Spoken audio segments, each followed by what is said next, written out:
बात करेंगे ऐसे व्यक्ति की जो पूरी दुनिया में सबसे ज़्यादा प्रभावशाली रहे 2021 में, यानी जिन्हें चुना गया time person of the year 2021। तो सभी लोगों का स्वागत है हमारे यूट्यूब चैनल पर। नमस्कार। चलिए हम बात करते हैं। पहले हम बात कर लेते हैं time person of the year, यानी जो टाइम नाम की एक पत्रिका है साथियों, यह प्रकाशित करती है, यह चुनती है पूरे वर्ष में ऐसा व्यक्ति जो सबसे ज़्यादा चर्चा में रहा हो, या ऐसा कोई संगठन जो सबसे ज़्यादा चर्चा में रहा हो और पूरी दुनिया को सबसे ज़्यादा सकारात्मक रूप से सर्वाधिक प्रभावित किया हो। यानी पूरे दुनिया को, पूरे वर्ल्ड में सबसे ज़्यादा सकारात्मकता के साथ साथ सबको प्रभावित किया हो। तो वैसा कौन सा व्यक्ति है जिसे 2021 में जिनको time person of the year चुना गया है। तो हम पहले बात करते हैं जो ये चुनने वाली पत्रिका है जिसमें नॉमिनेट किया जाता है, तो उसके बारे में पहले हम जान लेते हैं। यह पत्रिका जो है साथियों 1923 में स्थापित हुई थी और 1927 से लगातार प्रकाशित करना प्रारंभ की है। और अगर हम बात करते हैं कि सबसे पहले यह पुरस्कार जो है time person of the year 1927 में सबसे पहले दिया गया था, 1927 में। तो यह प्राप्त करने वाले पहले व्यक्ति कौन थे? तो उनका नाम है साथियों लिंडबर्ग।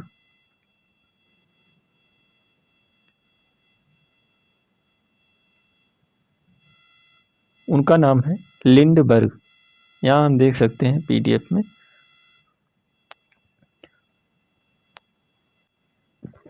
अगर और आगे बात करते हैं, जो सबसे पहले दिया जाता था वह था, उसका नाम था मैन ऑफ द ईयर चुना जाता था और मैन ऑफ द वुमेन चुना जाता था। यानी वुमेन ऑफ द ईयर चुना जाता और मैन ऑफ द ईयर चुना जाता था। तो 1999 से क्या हुआ साथियों कि यह जो चुनने वाला प्रक्रिया था मैन ऑफ द ईयर और वुमेन ऑफ द ईयर, इसे समाप्त कर दिया गया और उसका नाम 1999 से परिवर्तित करके रख दिया गया, जो वर्तमान समय में चल रहा है पर्सन ऑफ द ईयर। तो अगर हम बात करें कि क्या कोई भारतीय भी कभी person of the year nominate हुआ था किसी वर्ष में, तो ऐसा करने वाले एकमात्र व्यक्ति हैं हमारे राष्ट्रपिता महात्मा गांधी जी, जो 1930 में चुने गए थे। सबसे प्रभावशाली व्यक्ति 1930 के पूरी दुनिया में सबसे ज़्यादा प्रभावशाली व्यक्ति में महात्मा गांधी चुने गए थे। क्या इसके बाद कोई और नहीं चुना गया है? जी हाँ, एक बार ऑनलाइन मोड में भी यह प्रकाशित होता है। तो ऑनलाइन मोड में जो सबसे ज़्यादा चुने गए हैं, ऑनलाइन मोड का मतलब पहले बात करते हैं। जैसे जो होता है कि फेसबुक हुआ आपका, ट्विटर हुआ आपका, इंस्टाग्राम जो हुआ, इत्यादि जो टूल्स हैं, ये सोशल मीडिया के प्लेटफॉर्म हैं जो, इनमें सबसे ज़्यादा फैन फॉलोइंग किसकी है, इस आधार पर 2014 2014 और 2016 की बात करें तो इन दोनों वर्षों में हमारे देश के प्रधानमंत्री नरेंद्र मोदी को चुना गया था। 2014 में person of the year online mode और 2016 में person of the year, man of the year online mode के। तो इस आधार पर, लेकिन जो महात्मा गांधी थे वह पहले व्यक्ति थे और उनके बाद अभी भी कोई चुना नहीं गया है पर्सन ऑफ द ईयर में।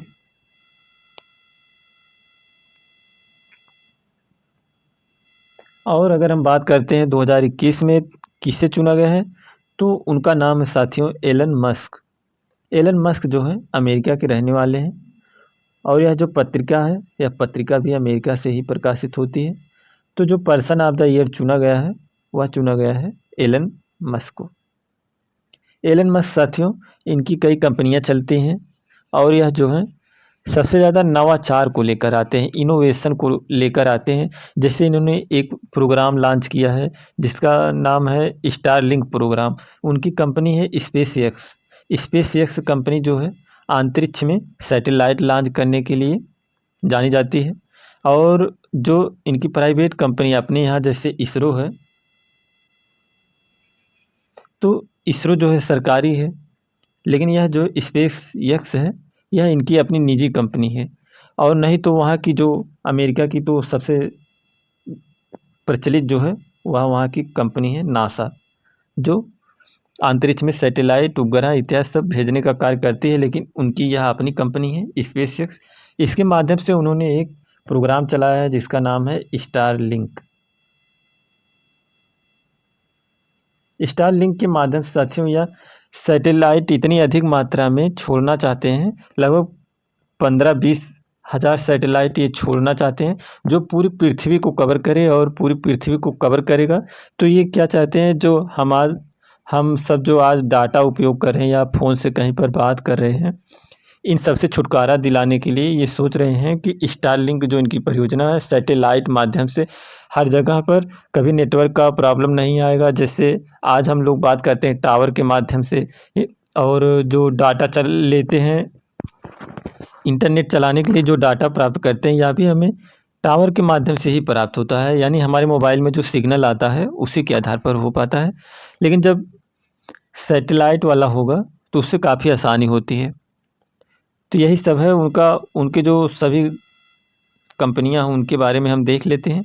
उनकी एक सबसे महत्वपूर्ण कंपनी है जो इलेक्ट्रिक व्हीकल के लिए जानी जाती है, जिसका नाम है टेस्ला। टेस्ला यहाँ पर भी देख सकते हैं।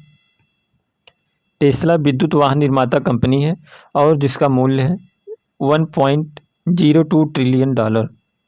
और इसकी स्थापना इन्होंने साथियों 2003 में किया था। विश्व की सबसे बड़ी विद्युत वाहन निर्माता कंपनी है।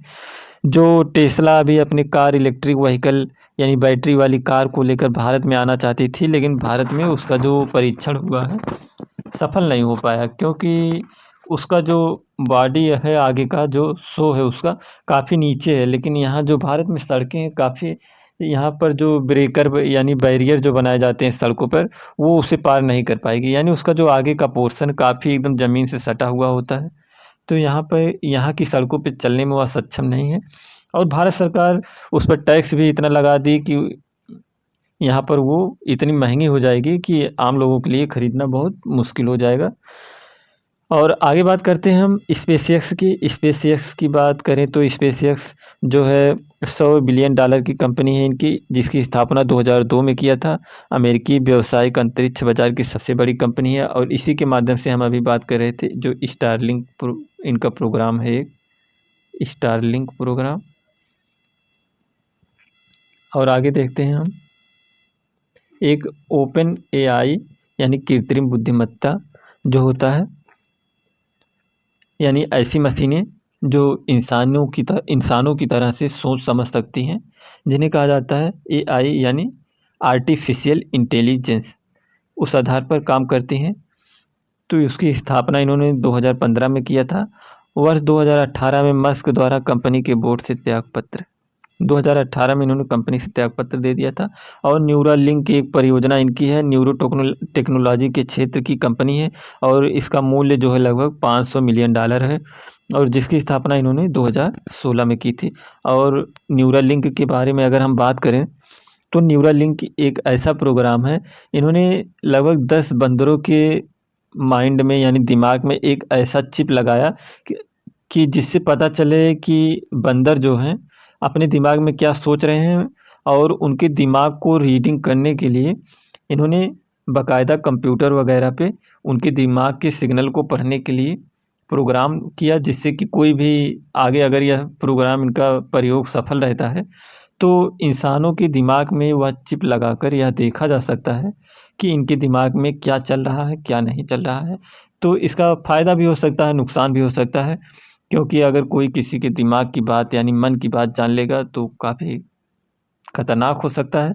और लेकिन जैसे फ़ायदा यह होगा कि अगर जैसे कोई व्यक्ति है, गूंगा है और यानी दिव्यांग है पूरी तरह से, तो सक्षम नहीं है, तो हम वहाँ लगाकर उसकी भावनाओं को, उसके कहने की जो बात कहना चाहता है उसको हम आसानी से समझ सकते हैं। और आगे बात करते हैं द बोरिंग कंपनी, सुरंग निर्माता कंपनी है जो सुरंग बनाती है। $920 मिलियन की कंपनी है इसकी और इसकी स्थापना इन्होंने 2016 में की।